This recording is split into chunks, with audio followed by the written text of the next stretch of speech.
was every day, tons of plastic waste floats on the surface of our lakes, rivers, and oceans.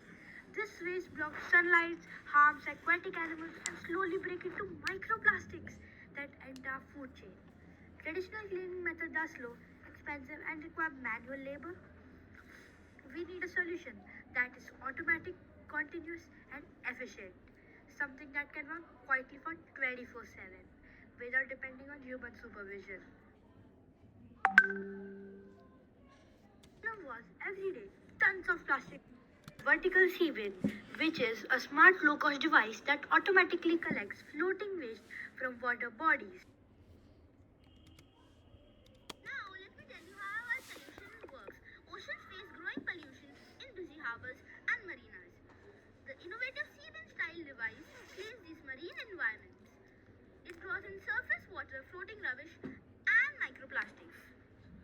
A catchback traps debris while filtered water flows downward and out.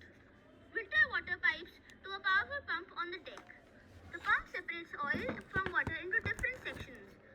Clean water flows back out of the pump to the sea via return pipe. This process improves water quality and marine ecosystems. Thank you. And to upgrade the SeaBin with sensors to track waste levels and collect data on water cleanliness.